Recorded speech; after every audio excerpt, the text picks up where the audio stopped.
প্রিয় দর্শক, আসসালামু আলাইকুম। জাতীয়তাবাদ একটি রাজনৈতিক, সাংস্কৃতিক এবং আদর্শিক ধারণা যা একটি জাতির আত্মপরিচয়, সার্বভৌমত্ব এবং আত্মমর্যাদা রক্ষার আকাঙ্ক্ষার সঙ্গে জড়িত। রাজনৈতিক দৃষ্টিকোণ থেকে এটি জাতির স্বাধীন রাষ্ট্র ব্যবস্থা এবং জনগণের স্বশাসনের অধিকারকে প্রতিষ্ঠা করে। সাংস্কৃতিকভাবে জাতীয় ঐতিহ্য, ভাষা, ধর্ম এবং জীবনাচারের প্রতি শ্রদ্ধা প্রদর্শনের মাধ্যমে জাতীয় পরিচয়কে দৃঢ় করে। সামাজিক অর্থে এটি জাতির মধ্যকার সংহতি, একতা এবং সম্মিলিত লক্ষ্যে কাজ করার উৎসাহ যোগায়। বাংলাদেশে জাতীয়তাবাদের বিকাশ। বাংলাদেশে জাতীয়তাবাদ কোনো আমদানিকৃত মতবাদ নয়, বরং এটি বাঙালির রাজনৈতিক সংগ্রাম এবং আত্ম উপলব্ধির ফলাফল। 1952 সালের ভাষা আন্দোলনে বাংলা ভাষার অধিকার প্রতিষ্ঠার মাধ্যমে বাঙালির জাতীয় পরিচয় রক্ষার ভিত্তি সম্পন্ন হয়।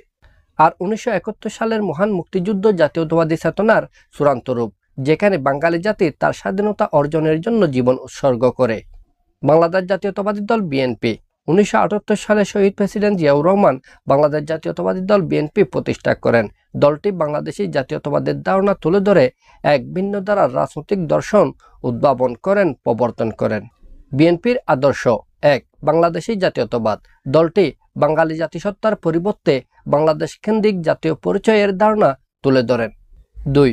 ইসলামী মূল্যবোধের প্রতি শ্রদ্ধা এবং গণতন্ত্রের প্রতি বিশ্বাস দলটির আদর্শের অন্যতম মূল অংশ। 3.